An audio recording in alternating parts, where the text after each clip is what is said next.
Hi there. In this video, I'm going to be talking about how to build your own e-commerce operating system so you can have a business that runs without you and also scales faster, and you can step out of the day-to-day. So this is for you if you want to stop doing everything yourself in your business. If you want to build a business that can run without you, that's operated on systems and your team. If you want to scale faster, because that's going to allow you to scale faster. If you're tired of being the firefighter in your business. If you want to have a business that's going to be worth 5 to 10 times more when you sell it, if you do sell it, which might be, a question you want to reconsider by the end of this presentation. If you want to take real vacations without having your phone blow up all the time, people pinging you on Slack and so on.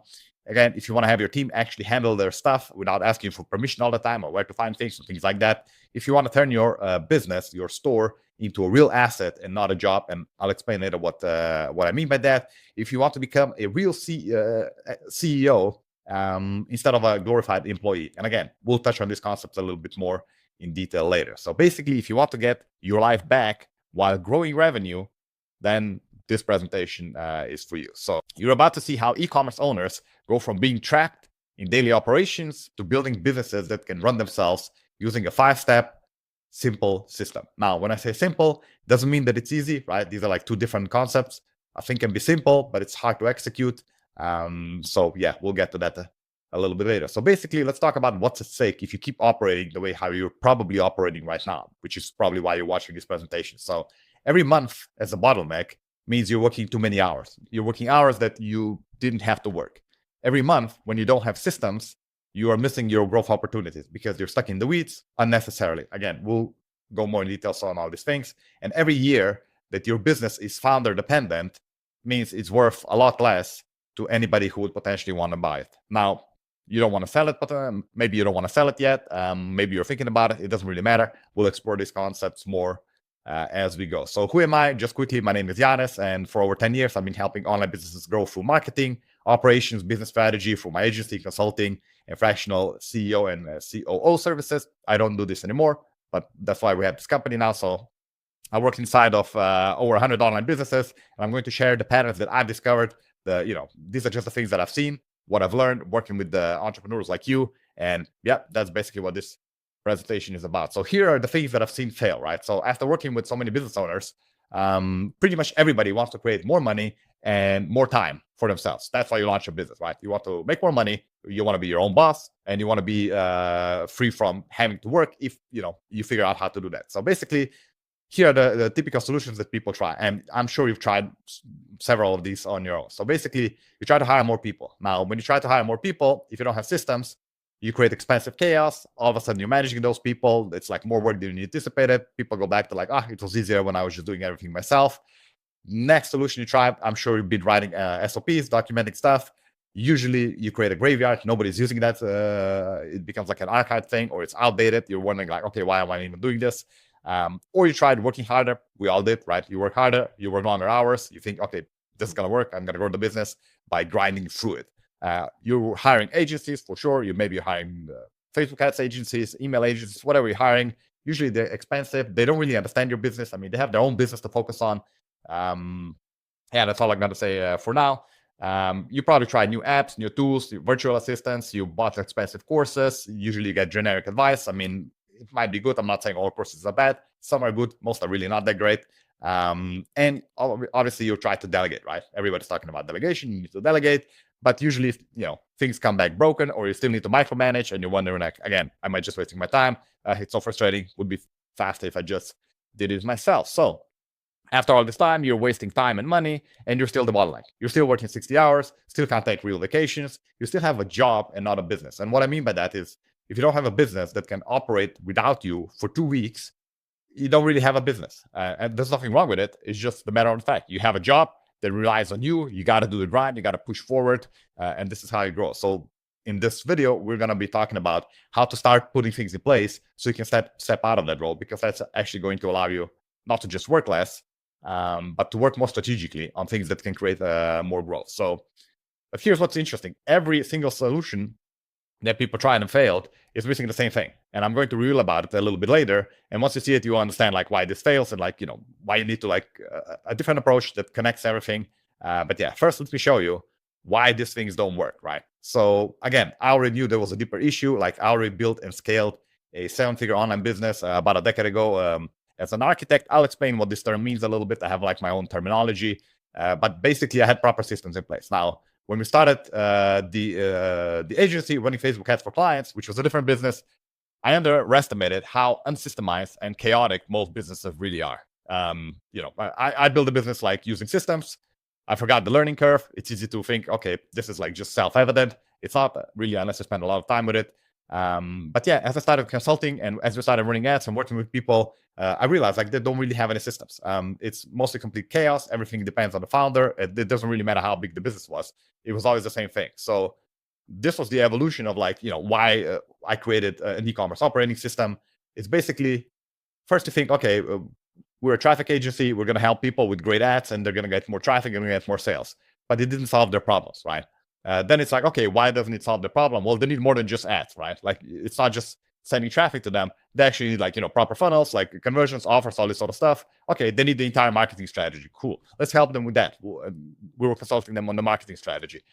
Then you realize, well, that's not even enough. They can't really execute on proper marketing strategy because their whole business is a mess. To, maybe a little bit exaggerate in some cases, but like they don't have systems that would even allow for execution of complex strategies. So you can have a great strategy, but if you don't have a system on the back end that you can execute consistently and, start building on that and compound your results, you're just bleeding money. So, and that was the real problem, right? It doesn't matter what kind of ads you're running. If your backend and operations are a mess and everything depends on you, you're not going to get the most out of it. And you're not going to get a lot out of it in many cases. So, and that's what I call the founder's paradox. So that's the real problem that I discovered in every struggling business. It's basically your strength that build a business eventually become your trap because you're so good at solving problems that everything starts depending on you, right? Like you're competent and that creates kind of like a prison for yourself. Like you even like you build your identity around being needed. I see this a lot and, we're all guilty of this. And, you feel like, okay, if I'm not doing anything and like sort of like guiding my team, like what am I really here for? Well, you're here to be the CEO, to grow the business, not to micromanage and babysit your team. But yeah, most of businesses can't scale beyond the founder's personal capacity. How do you solve this? You solve this by becoming an architect and progress through the stages, but you don't know how. Now, what are the stages? We'll get to a little bit later, but this is basically the way how I see most business owners, right? They're either a hustler or they're an architect. Now, what's the difference? The hustler works in the business. I'm sure you heard this before. Work on your business, don't work in the business, right? Well, the hustler works in the business. Your growth is limited by your personal capacity. There are only so many hours in the week. You can't grow more than you personally can handle. And at some point, you're going to hit a wall. It's just a mathematical reality, basically. You're trading hours for dollars. Even, if you're getting lots of dollars, you're still trading hours for dollars. Again, you're going to hit that cap. You create what's called a key man risk. And what that is basically what buyers are really concerned about if they're considering buying any kind of business. A key man risk means if there's one person in the business, if they step away, if they're not there anymore, the business basically collapses, right? Now, usually that's the founder. Sometimes if you're already like systemized and have a team in place, you might have like, your right-hand person, your main person in the business who's helping you with everything, and they know everything, and they're kind of like the black box, well, and then you're concerned like, okay, what happens if this person quits, right? And you're going to be in trouble. Well, that's a key man risk. You don't want that, whether that's you or somebody else. And eventually, basically, you're building a job that can't scale because, again, there are only so many hours in a week. There's only so much energy that you can put into it. At some point, you're going to hit a wall. So that's the hustler, right? What I call the architect is the business owner that builds systems that others operate. So it's a completely different approach, right? One person is building a job, a business, right? They're doing stuff, and that's how they're making money. And the other person, the architect, is building systems that allows other people to do the stuff, right? So like your focus changes completely. Like you're not focusing on, okay, how do I do this? How do I learn this? Tweaking Facebook ads, I don't know, uploading stuff to Shopify, talking with suppliers. You're not doing any of that stuff. You're rather focusing on building the systems that will allow other people to do all those things, right? So that's the architect. Growth is not limited by personal capacity because once you have the systems in place, you're going to be limited by, how good your team is, how big your team is, how good the systems are, and maybe capital. And obviously then you need good marketing, good product, and all this sort of stuff. I'm not going to be talking about that in this presentation. It goes without saying, right?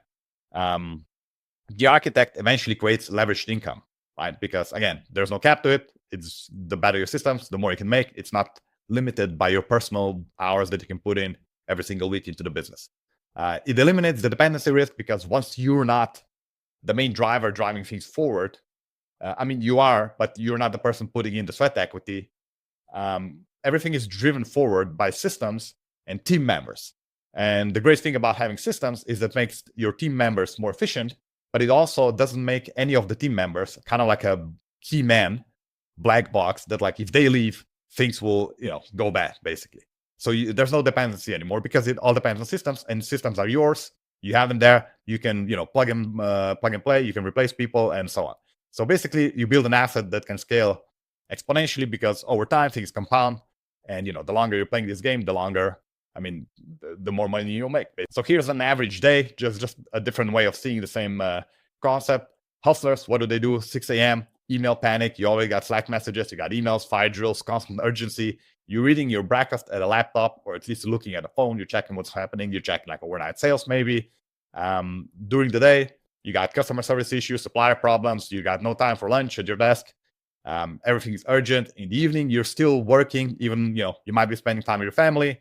Really, you're checking your phone. You're still working. You're thinking about the business. You got like quick tasks until 11 in the evening. You collapse in bed and you're already like thinking about, okay, tomorrow I got to do 1, 2, 3, 4, 5, 11 different things, right? The architects, they wake up a lot more relaxed because there are systems in place.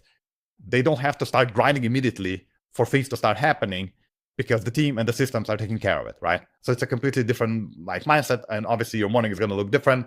Your day is going to look completely different because you're developing things that will actually grow the business. So if you spend half your time answering things in Slack, tweaking Facebook ads or whatever you're doing, like jumping into different parts of the business, you're not really developing new growth strategies. You're not developing new product lines. You're not optimizing the systems that will allow you to be even more efficient. You're not reviewing maybe expansion plans, maybe acquisition targets. Like none of that stuff even like enters the room because you just don't have time for it, right? You don't usually even realize what you're missing out on. It's kind of like a missed opportunity, but it's hidden.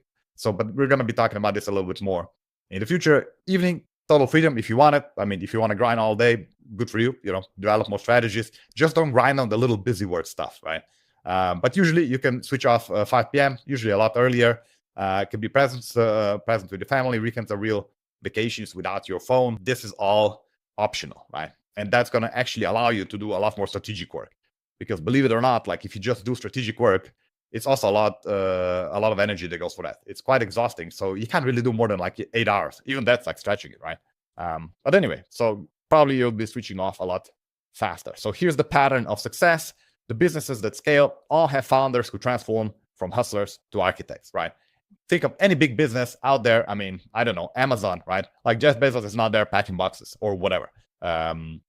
Architects don't run on personal energy. So if you just look around and see, okay, the bigger the business, the more likely they have systems and a team that can execute without the founder or the owner or the board or whatever. So it's not run on personal energy of the founder. Architects build systems and they multiply it by teams. So the more systems you have, the better your team, and the bigger your team, obviously the bigger your leverage and the faster you can grow. Hustlers do the work. Architects design the work, right? That's what I said before. Like you don't want to be in the weeds doing the things. You want to be out of the weeds, creating systems, thinking, okay, how can I put these pieces together so that my team can execute and do the work? That's what your team needs you for. And that's what the business needs you for. You're the founder, you're the owner, you're the COO or CEO. If you're not doing that job, then who else is, right? You're kind of like abdicating responsibility. So hustlers are in the business. Architects are above the business, right? Not even like working on the business. At some point, you become like above the business. You start seeing your business as your product. So you're building the machine that's gonna, create and sell products. You're not developing products, you're developing your business. And your business becomes this independent machine, powered by systems in your team that's going to do all the stuff necessary and, make you a lot of money. So this transformation works in any business, and specifically it works in e-commerce. There is one point that I'd like to make. That's why I put it here on the slide. It is more than knowledge. It's an identity shift, right? It's not just like, oh, you learn a new tactic, a new strategy, a new hack. No, like you start thinking completely differently about your business. When like something needs to be done, you don't start thinking, okay, how can I learn? How can we do it? You start thinking about, okay, how can I put a system in place so that other people will be executing on it, right? Your team member. All right, so let's talk about the 5 levels of e-commerce growth. And really, again, this could apply to any business, but we're talking about your e-commerce business right now.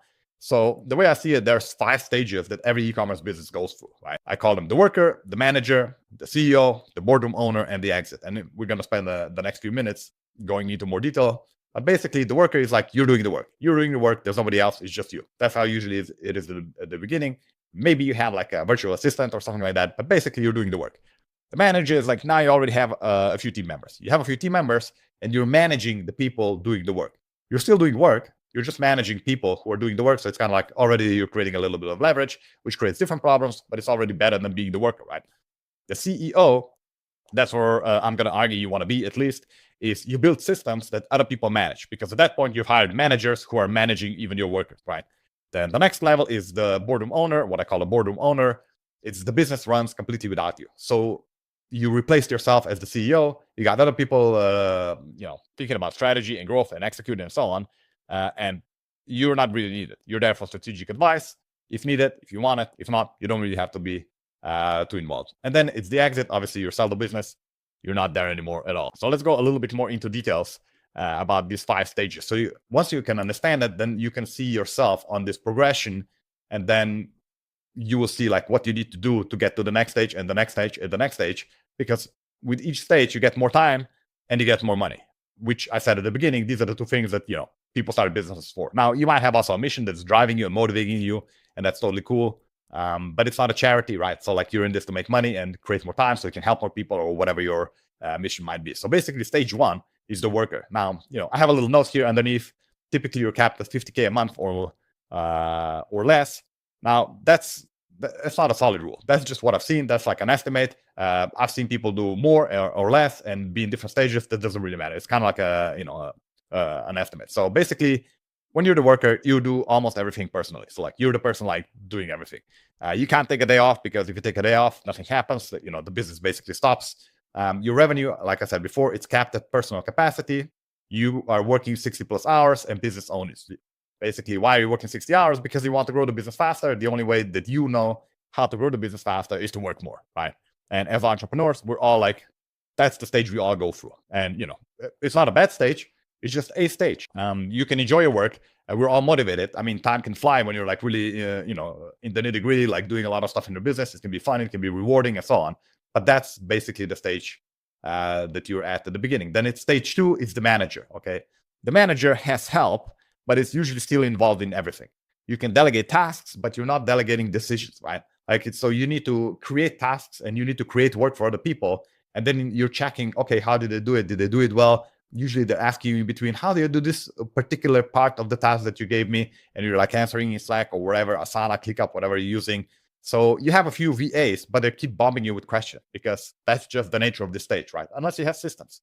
You're still the bottleneck, but you got help. You're a different kind of bottleneck, basically. You've got lots of meetings, or you got lots of Slack messages, that sort of stuff. So you have a team, but without systems, you have a team which basically needs babysitting. And it's not their fault, right? I might sound like a little bit negative, but it's not really their fault. Like you need to create systems so they can rely on those systems and not on you, right? So you're not like the walking, talking encyclopedia of your business.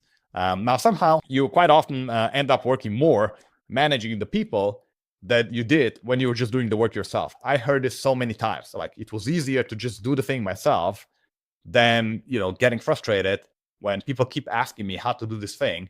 And now I need to teach them, and it takes more time than it would to just do it myself. That's a kind of like catch-22. But you have to do it. Like you got to create the systems, you got to create the knowledge, because that will reap dividends later on, right? But that's the common frustration here. There's no way out of this. Like there's no way around it. You got to go through it, and I'll show you a little bit how you can go through it easier with systems and delegation and so on. So basically, you're still working in the business, but this time you're not doing the work. You are managing, you're assigning tasks, you're checking tasks, and that sort of stuff. Now, typically, actually, you'll probably be in between stages. Like again, these are the 5 stages that I see as the core sort of progressions in business. Now, it's not like black and white. So a lot of the time you'll be stuck between a worker and a manager. You have a couple of virtual assistants, and you might have a lot of them, but you're still doing some of the work. Like you're still, let's say, running Facebook ads on your own, or you're doing something else, right? And then on top of that, you're still managing people doing other things. So that's typically It's going to be like a mix of stages, but this is how you can visualize and conceptualize the progression and the path that's ahead of you. Because once you know the roadmap, you can see exactly, okay, I need to go to that stage, therefore I need to do X, Y, Z, and we'll be talking about what that is. So stage number 3, now you're the CEO, right? What does that mean? Well, you're leading through systems and a team. This is really this is a great stage to be at, right? Because at this point, you've hired an integrator or, a COO or somebody who's managing your team and your systems. So now you don't have to do this. So finally, you have time to work on the business and not in it. That means you're doing the strategy work. You're like, okay, you're trying to really grow the business. That's really like 90+% of your time. It's just going on, how can I grow the business? What are the big moves that we can make? Because now I have a team that can execute it without me. Before, when you were in the execution, either in the worker stage or the managing stage, you can't really think about big moves, because who's going to execute? You're already maxed out most likely. And then quite often people try to hire an agency and think, okay, they're going to do it for me. Well, they're not. But we're going to be talking about this also a little bit later. They're not there to grow your business, right? They're there to grow their business. If that grows, if that's coinciding with your business growing, that's fine. But you can't abdicate basically this responsibility. So you need to get to the CEO stage so you can focus on strategy, because you're the only person that can do it. At this point, you might have HR headaches, right? So you might develop a key man risk. Like I said, you hire an integrator. After a while, they're everything flows for them. And then you start thinking, okay, what happens if this person quits? Or they kind of they can, I don't want to say blackmail, but I'm dependent on them. So they can ask for whatever they want. They can, it's just not a good situation sometimes to be in. Systems can solve this as well. And you're still needed by the business, right? And that's fine. There's nothing wrong with that. You just need it in a different capacity. But now you have, you're sitting on top of the business and you can actually drive it forward. Before, when you're in the weeds, when you're managing people, you can't really focus on strategy, which means there's nobody sitting on top. There's no strategic direction, really. I mean, obviously, you're trying to squeeze it in and you're thinking about, okay, let's do this. And there's a little bit of time going into it, but you don't really have a lot of time, right? The next stage beyond the CEO is what I call the boardroom owner.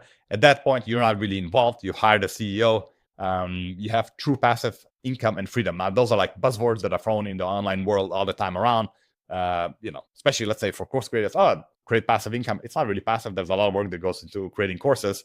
But really, owning an e-commerce business, I mean, that's as passive as it can be, or other businesses, right? Because once you have a team that does the work, managers that manages that team, and a CEO or some type of leadership that's developing the growth strategies and then trickling down and pushing everything forward, well, you're not really needed. Now you're generating the income, and you might give strategic input and so on because they have a lot of experience. But basically, you can be gone for months, and you've also created a business that's worth 5 to 10x profit or revenue, or depending on your niche, like your product, all this sort of stuff, and things change and so on. But you created a business that's worth a lot more to any buyer than it was before, which before might not even be sellable, right? So basically, you have complete independence. If you choose, you can exit the business, which, at that point, if you really do it stage by stage and you get to the stage, you might want to reconsider. A lot of people think, oh, I'm going to sell the business. It's going to be great. I'm going to get a lot of cash.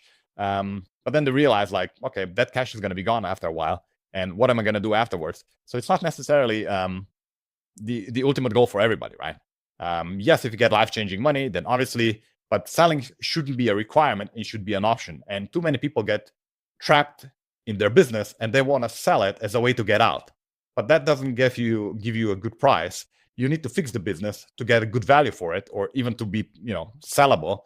But once you fix the business, you might not want to sell it, because why would you sell it if you have an asset that's basically generating your income pretty much passively? It's your business, so presumably you enjoy it, you like it, you know it, so you can input some strategies that are going to make it grow faster without you doing the work. So yeah, becomes an option, not a requirement. And if you really systemize, I would say you would never want to sell, right?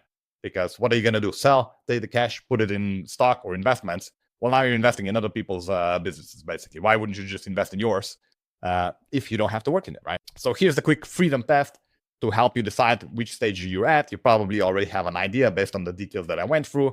Basically, if you're a worker, you can't take a day off without problems. If you take a day off, you're going to have problems in the business, or at least nothing will happen, right? If you're a manager, you can already take 2 to 3 days before something bad happens, or before things kind of start sliding off, right? Because you have team members who can do stuff for you, and you can assign tasks, and you can go away for a few days and then come back in and say, okay, did they execute on tasks and so on? You probably have a few systems in place, because otherwise you wouldn't be really able to hire anybody unless it's completely chaotic, in which case you wouldn't be able to take any days off. Yeah, but you can take a couple of days off. When you're a CEO, you can take a month off without issues. Now, maybe that sounds exaggerated, but you'd probably still be checking in. But if you have somebody who's assigning tasks and the workers who are doing the tasks, and you have the systems that are in place, so you're not really needed because you've created the infrastructure, yeah, you can take an extended vacation and it's not a big deal, right? If you're the boardroom owner, obviously you can step away for as long as you want and maybe just do like quarterly Zoom calls or whatever you're doing. But that's basically it. So now you can ask yourself, where are you stuck? And based on my experience, most e-commerce entrepreneurs are trapped somewhere between a worker and a manager, right? Now you might be at the beginning and you don't have anybody, and then you're a worker. That's cool. But typically you're somewhere in between. You tried hiring help, but you can't still stop doing the work yourself. So that's the manager's frustration.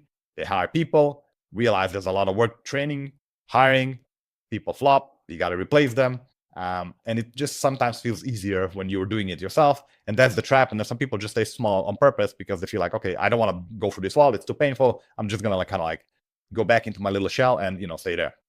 Again, everybody's different. There's no judgment here, whatever suits you. But, if you want to progress through the stages, that's why I'm making this presentation. So basically the systems are the ladder between stages and you can't skip them. So you're going to have to create systems if you want to build a business and progress through these stages. One more thing that I want to mention is that actually revenue doesn't equal stage advancement. That's what I said before when I said, okay, yes, I have little notes there on, sort of revenue brackets for each stage, but it's not, revenue doesn't equal stage advancement. So I've seen many businesses and, people doing like hundreds of dollars a month, and they're still stuck at the manager stage. And you're doing lots of operational work and you're answering team questions all day and you can't take 2 weeks off. And yeah, you're still in that stage, even though your revenue is higher. And at some point, this can become like really painful and really stressful, right? And I work with like people who have like 50K a month business and they have a little small team and they're basically true CEOs. The business can run without them. They work like, 5 hours a week. Now they're not going to grow if, it's a small team and a small business, but there's almost no stress, and yeah, they work whatever they want to work. They can work on strategy and that's fine for them, right? So the difference isn't revenue, it's systems, right? So you don't chase revenue to go through the stages. You create systems that are going to create the revenue, and that's how you go through the stages. So most people have it backwards, but that's just how it is, and that's why I'm making this presentation. So the freedom test doesn't lie. You can ask yourself, can it disappear for 30 days right now?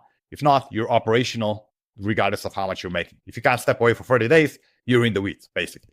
Higher revenue without systems just means you're trapped in a bigger, more expensive cage, and probably a lot more stressful at some point as well. You have more team to manage, you have more questions to answer, more operational work disguised as strategic work. Yeah, you're just busy with things, right? So that's the ultimate question that you can ask yourself. And actually, it's quite a meaningful question, because what happens if something happens to you? You might have an emergency. Maybe your family depends on this income. And, if you're away for like 30 days and the business collapses, well, that's not great, right? That's not really an asset that you can, sort of like pass on or whatever. So anyway, let's take 10 seconds and do these quick assessments. Let's rate your system and rate your team. It's just in a very simple way. Let's start with the systems. Is everything in your head, or you have things documented? You can rate it between 1 and 10. And here's a little table to help you decide. Okay, if everything is your head, then you're between 0 and 3, right? If you have some documentation, but some of it is rarely used, some of it is used a little bit more, then you're 4 to 6. If you have clear systems and they're actively used, and you have you're enforcing the using of those systems, then you're between 7 and a 10. Now let's rate your team. If you're doing everything yourself, you're 0 to 3. If you got nobody, there's no team, it's just you. If you have people, but you manage everything, then you're between 4 and 6. You're kind of like a manager. If you have a team that operates independently, which means you already have a manager that's managing and assigning and checking the task, maybe it's just a project manager. It doesn't have to be a full-blown integrator, right? Then you're somewhere between 7 and a 10. So it's basically a scale. So, rate your systems. Most people are going to be under 5. Rate your team. Maybe it's around 5. Let's say you have systems at a 5, a team at a 5. Now you multiply it, you get to 25, right? So that's your growth potential, unfulfilled potential. Because if you have your systems and team at a 10, which, nobody will have, it's probably like a theoretical concept, then you would be at 100 capacity. If you have it at a 5, you're at 25, right? So it's only half less, but the difference is dramatic. And that's why your days and your growth can feel a lot more dramatic. So here's the freedom equation that I put. It's a very simple one. System times team equals freedom, right? And when I say freedom, I mean time and money freedom. And that's how it works. You need your systems, you need your team, and that's it. That's what you should be focusing on. Now, every struggling e-commerce business is missing one side of this equation. Either you have some systems, but you have the wrong team, and nothing gets done well, right? That's what I talked about before. You've documented, you created some SOPs. Somehow nobody's using it. You don't even know if they're using it or not. Things aren't done that well, right? Now, you might have a team, but you don't have systems, which means expensive chaos, right? Now, everybody's very inefficient, and you might not even know. You might just think, well, that's just how it is, right? This is how it is when you hire a team. It's just stressful, and people are all over the place. They keep asking me questions. Oh, it's so frustrating. Well, no, it doesn't have to be this way. And if you start building both without support, you're probably going to waste time and money, but it is what it is. So many have neither. Like I said, you're stuck at the worker stage forever until burnout or business collapse. That's, pretty typical example. Like, you do things until like things are too much, too overwhelming. You're not making that much money. You start losing hope because, you're plateauing for too long. Collapse, sell, close down, whatever. If you have both sides working, you have systems and a team, you get the compounding freedom and scale because you can just keep pouring more gasoline on the fire and keep growing. And that's how you progress from worker to manager to CEO to boardroom owner and to exit. If you want to exit, again, you probably wouldn't want to if you have your business very systemized. So most people, they get this wrong. They think that growth comes from more tactics, hacks, tricks, tips, more marketing channels, more products, better ads, right? Oh, I just need a better Facebook ads agency or whatever, more tools. But no, it's not. The businesses that grow the fastest are doing the opposite. They're systematically removing constraints, one bottleneck at a time. So there's this theory of constraints. You focus on what's your biggest constraint and you solve that, right? But basically, you need to create systems and not pull in and try different tactics and different agencies and different marketing strategies all the time without systemizing and actually being able to measure what's working, what isn't, and optimize and improve the working processes and replace the ones that are not working and that sort of stuff. It's not more tactics, it's more focus. But, it's hard to sometimes break out of this social media barrage of like, oh, you should try this. This works. This creates lots of growth, blah, blah, blah, right? Like, people are trying to sell this stuff, and it's not very exciting to be talking about systems compared to like, this new TikTok hack will grow your business by 10x, right? And of course it won't. But anyway, so basically there's a 5-step method for climbing the 5 levels. That's the 5-step process that I talked about at the beginning. It's a simple one. It's not easy to execute. That's different, right? Things can be simple. They can still be hard to execute. For example, like everybody knows how to get in shape and lose weight. It's a simple recipe. You eat less, you exercise more. Is it easy to do every day, consistently, day after day, for a long enough period? For most people, it isn't, right? So simple doesn't equal easy. This is a simple method. It's not necessarily easy. So these are the 5 steps. First, it's direction. You got to build systems. You need a team, execution, and then optimization. And we'll go through these 5 steps a little bit more. So first, you would set your direction. Okay, so you need to create what I call cascading goals that trickle down to the lowest task level, right? So first, you set big goals. What are your big goals for the company? Revenue goals, product goals. Maybe you have a mission, you have a different type of goals. Maybe you have big goals for how the business should operate, not just the revenue side, but like, how your team should look like. So you have maximum leverage and maybe maximum freedom. Maybe your goal is to live on a beach somewhere while your team is running everything and you don't even want to have any Zoom calls every week and stuff like this. Whatever your big goals are, you need to set clear, measurable strategic goals that will focus your team for different aspects of the company. Revenue, operations, team, founder. Maybe you have a goal for yourself, right? Maybe you want to become a certain type of person that can do certain type of things and that sort of stuff. So these are the big goals. Then once you have these big goals, you need to break them down into projects, right? Projects are just smaller initiatives that will drive the team focus towards the big goals. And then those bigger projects, you need to break them down even further, and you assign ownership of the big goals and project to your team members. And then whoever's running your project management side of the business, they will create tasks that align with these projects. And this is how you set direction that actually grows the business forward, right? Most businesses, they just operate on like, okay, it's a new day. What do we have to do today? Let's think. This needs to get done. This needs to get done. Ooh, also this is coming up. Oh, Black Friday is coming up. Let's do this. And it's backwards, right? You're starting for small little things that are popping up all the time instead of like putting them to the side, focusing on the big goals that you have, breaking them down into projects, and then assigning project ownership to your team members if you have team members. If not, then by default, this is going to be you. And then breaking down those projects into tasks, and those tasks get assigned. And this is what I call like a cascading goal system, right? it trickles down from the high level goals through projects to everyday tasks that people are doing. Because for every task that somebody's doing, let's say you have Asana or ClickUp, if you open it right now and you just look at the first 5 things that are assigned to your team members there, can you clearly relate them to your big goals? Like, let's say this person's doing something. Well, how does this relate to my big goal of, reaching, I don't know, 300K per month by the end of next year? And if it's not, and it's not like relating to any other goal, then why are we doing this in the business, right? And this will be quite shocking for a lot of people because you're just like kind of like busy doing the little things, the firework, the fighting fires and fixing stuff. And you don't really think about like, okay, well, why are we doing this? How does this relate to the big goals? So obviously in any business, like there's stuff that just needs to get done, kind of like housekeeping or whatever. That's not necessarily directly related to big goals. Although if you think deep about it and for a long enough time, you will see that it is related to the big goals. So anyway, that's direction. Phase 1, you need to know where you're going, how this will concretely translate into projects and tasks for your team members, and then that's what they should be working. Phase number 2, or step number 2, is systems. Now you need to build the core systems that are going to run your company. Okay, you got the goals. Before you start assembling your team, well, you already might have a team. That's fine. Like, you go back a little bit and you start building the systems. Now you need the systems that are going to help whoever's going to be doing the work, whether that's you or your team. They're going to help the workers execute the tasks and the project to get the company to the big goals. Okay, so how do you do it? Well, first of all, you want to start mapping out your systems or processes visually. Your brain processes visual information 60,000 times faster than text, right? So you want to draw them out before documenting. And that can be a simple flow chart, boxes, arrows, this happens, then this happens next, and so on. But if you start with a document, it's a lot harder to process. You want to start visually with the big picture systems. Let's say you take marketing, you flash it out, and that's it. Now, I'm not going to show in this presentation how it is because it's going to be too long. I have a free course on this. You can check it out. But yeah, you want to map visually. That's the lesson number 1. Then you want to start, because you have lots of processes, right? Every e-commerce business will have hundreds of processes, really, when you think about it, and depending on how deep you go. But you want to start with your biggest constraint or with your simplest systems. So that's a quick tip, right? But basically, you want to pick one and you want to start. So don't think too much, don't get too overwhelmed. Just pick one system that okay, this is going to save me a lot of time, or this one is really annoying, or this one is really important, right?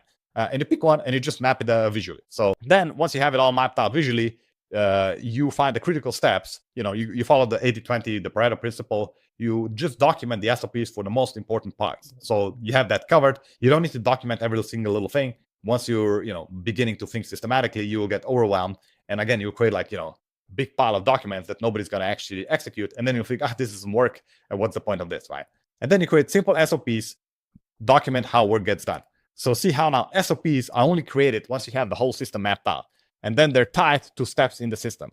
And that way, when you assign a task to somebody or assign ownership of the system, these SOPs are not just floating around independently and nobody knows how to actually connect with the entire system, which then connects to the big picture, which then connects to the big goal and all this sort of stuff, right? So you're always trying to connect and integrate your business because that's how you can systemize.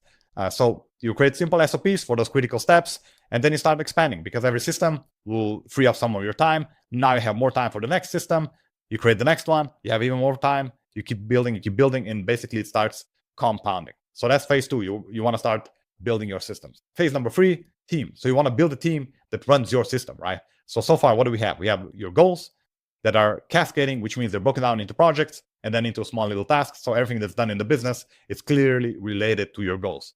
Then now you have the systems, right? Obviously, it's going to take you time to build all this. We have the systems, which means whoever's doing the work to drive the company towards those goals now knows exactly what to do and how to do it. It means you don't have to do it. It's not just living in your head. There's no black box. It's a glass box, right? Everything is clear and visible. So now you need team members. All right, you're going to build a team that's going to run the systems.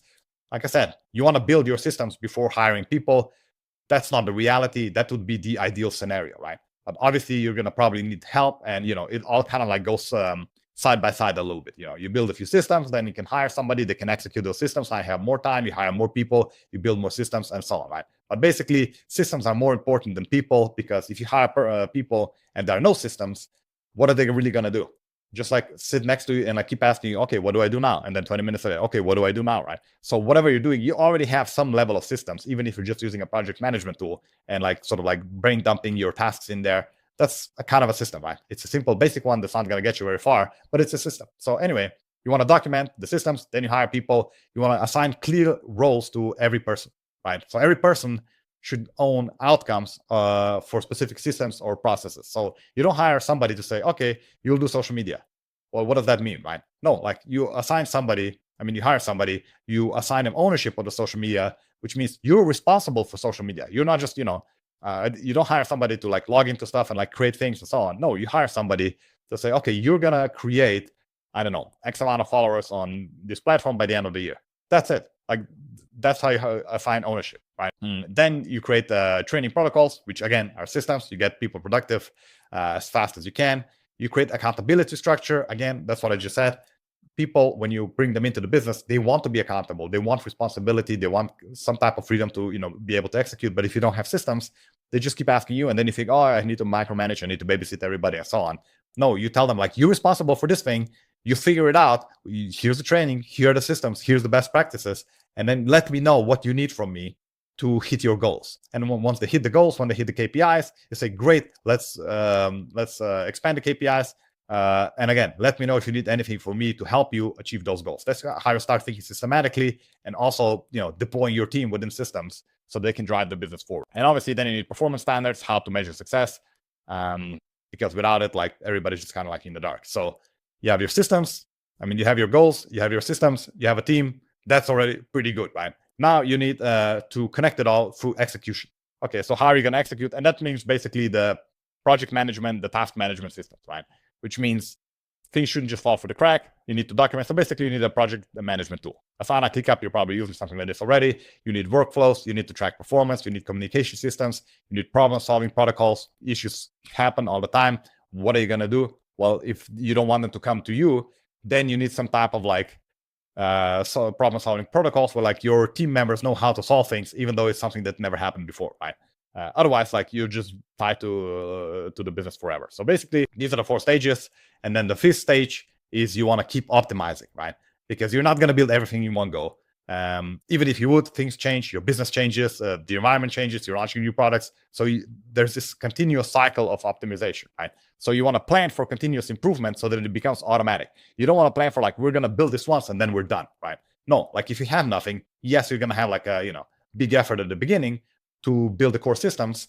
But then you want to keep expanding, because remember those 5 stages, the more you systemize, the more aspects of your business you systemize, the bigger business will grow, because it's going to free up your time. You can hire more people to do those things. Now you can think about the next part of the business. Maybe you want to expand, maybe whatever you want to do. And then that part will need to be systemized. And then you can hire people to do that and so on. And this is how you keep replacing yourself, creating systems. So basically, how do you create a culture of optimization? First of all, you need performance dashboards or scorecards, measuring KPIs and that sort of stuff for each, important process and system in the business, which your team is responsible for. So everybody's responsible for their own KPIs. That's why you hire them. If you just hire people and then you don't give them KPIs and targets and goals that relate to your big company goals, then they're kind of like task rabbits. They're busy workers, right? Yeah, they're going to get some stuff done, but nobody's going to know how this relates to the big goals. And really, it's your fault because you didn't set clear expectations. You're going to have regular review rhythms, right? So you're going to review those metrics and scorecards and talk with people. How can we get this better? How can we improve? If it's doing great, can we aim for higher targets and so on, right? So improvement processes, you need to continuously be getting better. And then the freedom task, that's, a concept that I've kind of developed. It's you want to progressively test being away from the business, because that's going to expose the gaps in your systems, right? Or your team potentially, right? So can you maybe just like, can you take an afternoon and an evening off? Can you like switch off at 2 p.m. and not log in until next morning, right? And then if you do, and something bad happens, or, something goes wrong, well, that's the hole that you need to fix. Then you fix it and you try it again. And if it goes well, try a weekend, right? Like many people are like glued to their laptops and their phones during the weekend. We all are, but like for working, try taking the weekend off. Like let's say Saturday, Sunday, you're not switching on. What happens? You come in Monday and say, oh, well, here's a list of things that piled up, problems we need to solve. Great. Let's solve them, but in a way that we create systems around it. So the next time when I'm taking a weekend off, these same things don't happen again. Something else might happen, great, then we'll systemize that part, right? But that's basically the freedom test. It's going to show you how far you've come in your systemization, but it's also going to expose the next things to systemize, right? So yeah, this is how you keep going until like you can take a week off and like nothing bad happens. That's the, you know, the stage that you want to get to, or maybe a month off or whatever. So that's the 5-phase method, and it is a flywheel because it's not linear. Like I said, it's not like you do it once every single stage and then you're done. No, you gotta like, the optimization tells you already, you gotta like keep cycling, right? You set the goals, you create the systems, you put a team in place, you create execution patterns so they can follow and like, you know, drive the company towards the goals.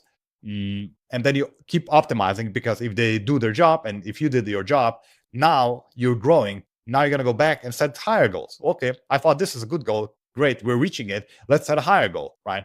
Now, okay, we're setting a higher goal, which means we're going to need to do more things. Guess what? You need more systems. Guess what? Now you need more team members, right? Or maybe better team members, or like more specialized or whatever. So you keep growing, like as you grow, you keep going through these cycles. And really, you don't need to worry about like growth and like, oh, you know, what tactic, what hack, what trick, what tip can I find out there? Ooh, AI, whatever, right? No, you just focus on this cycle of optimization and put the systems and the team and the goals and the execution in place, and you'll start growing the business. It's like, it's inevitable, right? So first cycle, you do basic systems, you have a small team, you go from worker to manager, for example. Second cycle, now you can build more systems, more advanced systems for more detailed things. Now you can hire a manager or project manager, maybe even an integrator. You go from manager to CEO. Third cycle, you start building strategic systems. You know, you hire executive, your leadership team. You go from CEO to being a boardroom owner. Again, obviously, this is a simplification. It's a theoretical concept. In practice, it's going to be a little bit more messy. You're going to be between stages and that sort of stuff. But this is basically how you progress, right? Each cycle takes you higher through the stages, and continuous improvement is how you build and optimize your e-commerce operating system. So how do you know which aspects of your business to systemize? Well, typically you just look at your business and, you know, like I said, you pick one and then you continue and continue, right? But after you're cycling through the 5 phases, eventually you will have built your e-commerce operating system, which is a complete operating system with 3 integrated pillars. So this is how I see business, e-commerce businesses, and also other types of businesses. They're basically 3 core areas that everybody's doing. You got to do your marketing. Now, you might split it into like marketing and sales or whatever, but not for an e-commerce business. You got to do marketing, right? So you got to get customers. Okay. Then you need operations. So basically, you need to develop products and fulfill it, right? So you need to produce stuff. Great. Now you need to sell stuff. So that's operations and marketing. And you need leadership systems, which means you need to create strategic goals, strategic growth plans, and self-managing teams, right? So that's it. Marketing, operations, leadership, that's business. That's what you need to focus on. These are the core areas. Each of them obviously have like multiple systems underneath. You can take marketing and say, okay, we got organic social media, we got paid traffic, we got SEO, whatever. Okay, under paid traffic, we have Google ads, we have Facebook ads, right? And okay, let's systemize Facebook ads, and so on and so forth. And at the end of it, you have like your entire structure, and you have your entire business systemized. Again, you'll keep coming back, keep cycling back, because also, like I said, business changes, you have new goals, new products, situations are different, and so on. So like it never ends, but it becomes easier and easier. And at some point, you have your team doing the cycles, right? It's like you're not the one driving it, hopefully. You teach your team, you build the systems, and then they become the systems creator. Now that takes a special kind of skill, so you can't just hire a virtual assistant to do it. But you know, eventually you can hire people for that as well. So, but this e-commerce operating system transform you from a hustler to an architect. These 3 pillars will work together as one integrated systems and not fragmented silos. That's also very important. If you build it the right way, if you build it the way how I'm explaining it in this presentation, then you have a business that's integrated because it's all connected to your goals and it's all systemized. So it's not like, you know, isolated little compartments that are not talking to each other and creating problems and inefficiencies, right? I'm not saying it's not working. It's just not a very efficient way to run business. So let me show you how everything connects. Basically, your identity transformation, you will start as a hustler who's trapped in the operation side of the business, your day-to-day work, your busy work, you're in the weeds, and you need to progress through the 5 stages, and you end up as an architect who's building. That's, you go from a hustler and to an architect, and once you do this transformation, once you start seeing your business differently, like you'll just never go back, because, and this will, like, by the way, probably also translate into your personal life. So you'll start identifying things in your personal life or your family life or outside of business that are not systemized, and it's going to start bothering you because you're going to want to optimize it and make it more efficient so you save more time, because at the end of the day, we're all doing this for time and money, right? And really, money is a proxy for time. You use money to buy things which took other people time to create, so you're paying for their time, so you don't have to use up your time. So anyway, it's going to translate. You're going to start thinking about things differently beyond business.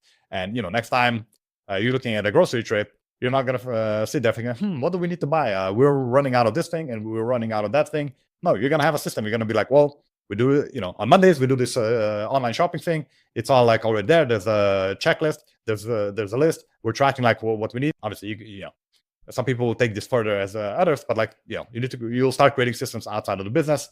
That was the main point. So again, just to repeat, the 5 levels of e-commerce founders: you go from worker to manager to CEO to boardroom owner to exit. Hopefully I've explained it clear enough so that it's understandable to you, and how they connect, how the systems are the ladders between these levels or stages, right? You need systems, because without systems, you will always be stuck.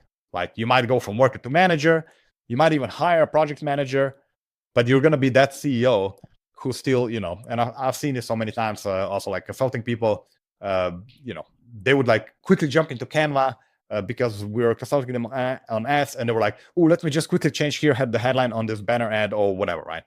Or changing fonts and stuff like this. And it's like, yeah, you're kind of the CEO, but not really, because you're still doing like all the work throughout all of the stages below you. So, and I've also explained how you make that transformation, how you take this journey to something that actually happens. Basically, there's the freedom equation. You need systems and you need your team, and that's going to create your freedom. The better the systems, the better your team, the more freedom and the more scale and the more success you will have. What's the method? Well, it is 5 phases done sequentially. First, you set direction, then you build your systems, then you build your team, then you focus on execution and optimization. And the result is the 3-pillar e-commerce operating system. You have your marketing, operation, and leadership all systemized, ready to be delegated. So once you have this, what will it do for you, right? So like, hopefully this all made sense, and you already see the benefits of it. But here's exactly what will happen when you have this. Number one, you will break your revenue ceiling, because if you don't have systems and a team, I keep repeating myself, you're going to hit a wall. It's no other way around it, right? Like, you maybe going to plateau at 50K a month or 200K a month. It doesn't matter. You're going to hit your personal capacity. You just can't do more on your own, right? And you can't delegate if you don't have systems. And obviously, if you don't have a team, you have nobody to delegate to. So you're going to hit a wall. So if you have this operating system in place, you're going to break this wall. You're going to break the ceiling. There really isn't any ceiling, because the more systems you create, the more team members you hire, the higher you can go, and then you can be more successful, build more system, more team, and so on. So e-commerce operating system multiplies your capacity through systems. We talked about this before. You can scale a lot faster and a lot higher without actually putting in more time, right? You put more valuable time into it, but not more just the absolute amount of time, because 10 hours of strategic work is worth a lot more to your business than 20 hours of busy work from you, the owner, the founder, the CEO, who's supposed to be driving the business forward, right? Because if you're doing busy work, then who's doing the leadership work? Usually nobody, right? Usually nobody, and that means you're kind of like abdicating your responsibility, and well, the business will suffer because of it, right? So benefit number 2, you will get your time back. You'll stop working 60 hours a week, or maybe you want to continue and just do the strategy, or maybe have other projects, I don't know. But you don't have to be there permanently present doing all the work in the business. You build the systems that run the business without you and the team. You work maybe 20 to 30 strategic hours while the business grows. Because what I've noticed, again, my experience over the years, you can't really work more than 20 to 30 strategic hours, because it takes a lot of work and a lot of effort to really put in focused, quality strategic time, thinking about like what's really going to move the needle and push the business forward. It's not like easy work. That's why not everybody can do it, but that's why you're the founder. That's why you're the owner. It is your responsibility to do that work. Benefit number 3, you'll build real value, right? Founder-dependent businesses sell for 2 to 3x profit, sometimes less. And quite often, they're not even sellable. And many people don't even sell it because nobody wants to buy a stressful job if they could buy a systemized business that runs without the founder, and the team runs it on systems and it's completely delegated. Just ask yourself, right? Why are systematic businesses worth so much more? Well, because put yourself in the buyer's position. Let's say for the same amount of cash, would you want to buy a business that runs completely on the founder, and then this founder is now selling the business to you, that means like, well, who's going to do all the grunt work? Who's going to put in the 60 hours? Well, it's you, right? Do you want to buy that, or this other business, which is like completely systemized? The founder is like, calling in twice a week to check the scorecard, the reports, and maybe doing some Zoom consultations with the team members and the leadership. But other than that, like, 5-10 hours a week. And other than that, they're completely independent from the business. Well, which one is more appealing to buy? Well, yeah, this one, right? And that's why people are paying more for those businesses. And the more those businesses exist, nobody really wants to pay for the other type, which is basically just a job, right? And also, not beyond that it's just a job. It's very hard to step into a business where somebody else, like one person, was doing everything. Like they were the genius behind it all. They were pushing all the buttons, moving all the things. And how are you supposed to learn all this? It's basically impossible. So that's why the value goes dramatically up, right? Benefit number 4, you get a team that actually works. You stop babysitting and micromanaging your team because your systems can be executed independendly by your team. This is a very, very big and common frustration. If you're frustrated with your team members, you're not the only one. You probably have some team members that are great, some team members that are not so great, or they're frustrating. But it's also frustrating to keep hiring people and training people, and then maybe they don't work out. You spend so much time on it. Yeah, it's a real pain. So once you have systems, you realize that your team can solve problems without you. They become a lot more efficient. Suddenly, like the same people are performing a lot better. And even like hiring new people becomes a lot easier and not like, this like huge undertaking, because they have a system for that as well, right? And you don't even have to be the one driving it.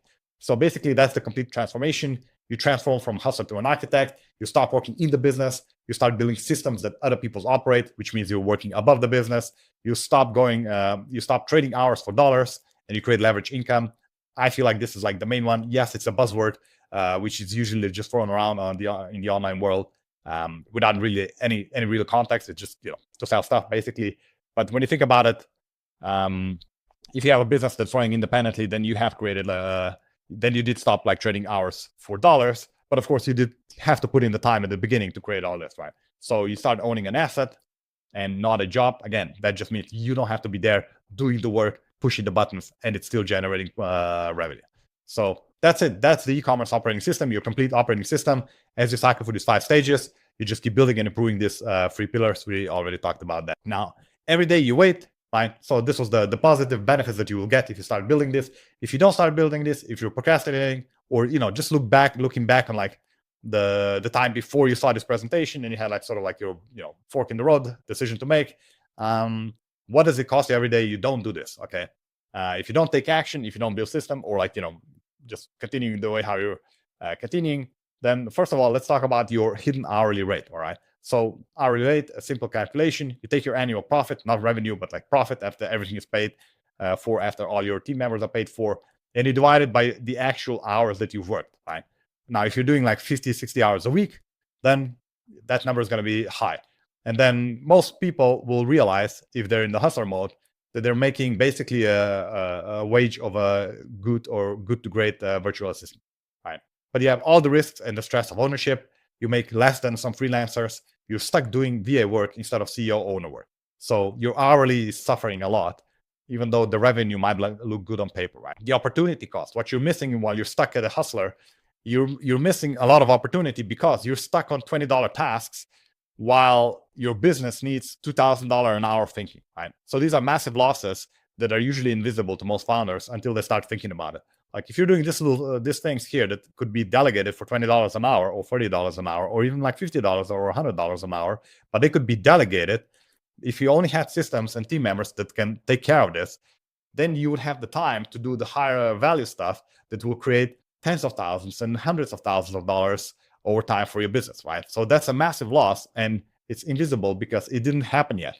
But it is a loss. Let me tell you a story. So like at some point, like running the marketing agency, the Facebook ads agency, you see a lot of things. And like there was, let's say, an example of a person with whom we worked with, and once we started working with them, like they immediately exploded. Like month number 1, they had like their huge record month. They made like more than in the entire last year. It was a small business at the beginning, so they made, I think it was around $60,000. And obviously they were like super thrilled, they were excited, they were like great. But here's a story: like they were procrastinating on starting the work for about 3 to 4 months. So 3 to 4 months ago, they already said, yes, we did definitely need to do this. Let's start driving traffic, and I want to hire you guys. And then they procrastinated for like 3 to 4 months, and then they eventually came. And then they were like super excited. Wow, results are great, awesome. But I was like thinking, okay, but you've actually lost 3 to 4 months of this revenue. So let's say it's 60K profits. Okay, so you lost, let's say 3 months, $180,000 gone, poof. It'll never come back because you can't add those 3 months at the end of your life or at the end of the business, right? Like time just passed, and like that's it. Like you're never gonna get it. Even if from now on you're making 60K or more every month, you're still never gonna get that $180,000 back. Most people don't see this, right? But it's just this is the opportunity cost that's so hard to see because it's invisible. That's why I'm like spending a little bit more time on it. So to start thinking about it, maybe just one partnership or one acquisition target could make you millions over the next 5 years, or 7 figures, or multiple 6 figures, or whatever it is, right? But like there are things that you can do right now for your business that if only you had the time to do them and pursue them seriously, over time they would create massive growth opportunities, right? But because you don't have the time, you don't even have the time to think about it and realize all this stuff. That's the opportunity cost. You can't make CEO level decisions while fighting worker level fires on a day-to-day basis. Basically, if you're busy with busy work all the time, how can you think about strategic big moves? You can't. Competitors who reach the CEO on the stage are going to eat up your market share. Again, just look around. The biggest companies, well, the CEO and the owner of that company is not doing the busy work. They're just not. They're just focusing on strategic growth. So if you want to get to there, like that already tells you everything that basically I was explaining. It's demonstrated in real life. The scale prevention cost, same idea. If you have a systemized your business and a team that can own outcomes, you'll grow a lot faster. Now, is it 50%? Is it 300%? It depends on your market. It depends on your company. It depends on the size of the company you're at. But you will grow a lot faster. This can compound. This can be 6-7 figures over the next few years, or even more. Right? The valuation destruction. Again, if you're not systemizing, the valuation of your business will be horrible. This is the biggest financial hit of all, because your business could be selling for 2 to 3x profit, or it could be selling for 5 to 10x profit. Same profit, right? So like you think, okay, I just need more marketing. I need better ads. I need to increase the sales and maybe increase the profit. Most people just think about revenue, but let's say you do think also about the profits. Well, let's do a quick example. Let's say there's a business that's making, let's keep it simple, $1 million in profit per year. All right, so they're making $1 million. And there's the same business making $1 million in profit per year, but they're systemized. So they're both, they're both achieving the same sales, the same profit, and probably spending the same amount of time on marketing and strategy and ads and all that sort of stuff. But this business, because it's dependent on the founder, because there's key man risk, the black boxes, nothing is systemized or not enough is systemized. Let's say they sell for like 3x profit. And that's like probably generous. But, if you're hitting that kind of revenue, like, yeah. So let's say 3x profit, doesn't really matter. It's just an example. By the way, you can always Google this, these numbers. They change a little bit all the time. You can always Google them. How much would your business be worth? Just, check your market, your industry, or the size of the company, and like Google will give you, or maybe even ChatGPT will give you like accurate numbers. But basically, $1 million profit a year, 3x, okay, you'll get $3 million. $1 million a year profit, 5x, you get $5 million. Same profit, right? So what does that tell you? Like more sales isn't the fastest way to create more value for your business, right? And you might be thinking like, well, I'm not even considering selling. Like I'm so far away, or I'm not thinking about it. Oh, I just want to keep it, right? It doesn't matter, because the business that buyers want to buy is the same business that you want to own, that you want to run and operate, right? There's a reason why they pay more. I talked about it a little bit earlier. They pay more because it's a better business. It takes less time and it generates more money. So you might not want to sell your business, or you're not thinking about it, but let me ask you this. Would you want a better business that takes less time and generates more money? Well, obviously, of course you would. So anyway, you're destroying your valuation by not systemizing your business. So now you can ask yourself, what's the life cost, right? And this one is the biggest one of all, at least for me. Because again, why do we have a business? Well, not for the business sake. Again, maybe you have a mission and you're really driven by it. Kudos to you, that's great. But really, you're doing it to improve your personal situation in most cases, and your family and so on, right? You're providing for a family. So what's staying at your hustler or worker stage, what's that worth, okay? What's that causing you? Your health will decline from stress. It's inevitable. Like stress is a big effect on your health over time. Again, it's one of those hidden things you don't really see until it shows up. You will miss your kids grow up, right? If you're honest with yourself, how much more could you be present if you didn't have to work all the time in your business, right? if you didn't have to be glued to your laptop all the time, and you could actually just take a couple of hours off whenever you wanted and play with your kids or go to their game or whatever it is. Like, you are gonna miss your kids grow up, and as a business owner, you have especially as an online business owner, you have this opportunity to really be present in your family's life, because at the end of the day, like, what is it all about, right? Now, if you have a 9 to 5, you can't. I mean, you have a 9 to 5, you gotta ship off with the kids to school, you got to pick them up. I mean, it's basically evening, and like that's just how it is, right? You create the business, so you create the time freedom and income freedom. So now you have more time. But if you're stuck in your business and now you're working even more than at your job, then what's the whole point, right? You're still missing your families. Relationships strain from always working. Obviously, it goes without saying. If you're just working all the time, you're not putting the effort and time into relationships. They're gonna suffer. Now, some of them, maybe you don't care about, but you have relationships in your life that you definitely care about, and you don't want to let them suffer. You're never unplugging on vacation. These moments never return. Similarly, as I said with the example of the client that we had that like procrastinated for a few months, well, those few months are never going to come back. Like, your kids won't be 5 years old anymore, or 10 years old, or whatever they are. Like, they'll just be gone. And you will realize as they leave the house and the house starts feeling empty, right? They'll be like, oh my God, I had all those years, right? If only I could get some of them back and like do things differently. Well, it's gone. It's over, right? There's no like, hey, one more thing. Can I redo this thing? No. So the ultimate cost isn't money. It's your life stuck at this stage instead of the owner freedom. And because I said before, I see money as a proxy for time. You make money so you can buy more time, so you can buy back time, as I think Ben Mattel says it. So that's the whole point of money, right? There's no other point to money than just buying time. Again, if you're buying products or services, what are you really buying? Let's say you're buying services. Okay, those services take somebody else's time to develop and then deliver. So you're buying their time to deliver the services. You're not, services, yes, that's what you're buying, but really it's the time behind it. Same for the product. Somebody has to create the product. It takes them time to create it. It takes them time to learn how to create it and sell it and all this sort of stuff. So you're buying that time. That's what you're paying for, right? Because the longer it takes, the more complicated something is, the more expensive it is. That already gives you a hint. It's time related, right? So you can make money, so you can buy time, but you can always make more money and you can buy back the time, but time is limited. So you can buy back time, so you can free your time to have like more freedom, like more options for other things. But if you lose time, like, you can't get it back. Like, it's done. Like, this year will not come back anymore. It's just gone. But if you spend money, you always make more money, right? If you invest money, even if you make a bad decision or a bad investment, or like things don't go well, like, you can always make more money, and you will make more money as you get better and better in business. Even if you're great already, you will get better every year, right? You'll just keep making more money. But ironically, you'll just keep having less and less and less time, right? So I think when you're investing and risking something, you should always risk money if you can, and don't risk time, right? And that's the life cost, that's the time cost. That's also related to not doing things systematically. So now you understand all this. Hopefully, I made a coherent presentation, and you can't unsee what you just learned. So the question is, what will you do with this knowledge? I think you're at the fork in the road. You can keep hustling. There's nothing wrong with it, right? Or you can become an architect. If you keep hustling, you're going to stay stuck at your revenue ceiling. Maybe you're not at the ceiling yet and you don't realize the wall is there ahead. You will hit it at some point. You can keep working 60 hours a week. Maybe you hope that things will magically improve. And by magically, I mean, like, you're thinking, oh, if only I could have a better team members. If only I could find the great Facebook ads agency that other businesses seem to have, that are making all those sales basically on demand. Yeah, you can keep doing that. Or you can become an architect, you can build systems, and you can multiply your efforts through systems and your team. You can fast track your transformation, you can achieve real freedom and scale, real freedom being time freedom, and eventually that translates into money freedom. So which path will you choose? If you choose to become an architect, then that's exactly what we help you achieve, or speed up at e-commerce integrators. We exist to solve this problem: e-commerce entrepreneurs trapped in their own businesses.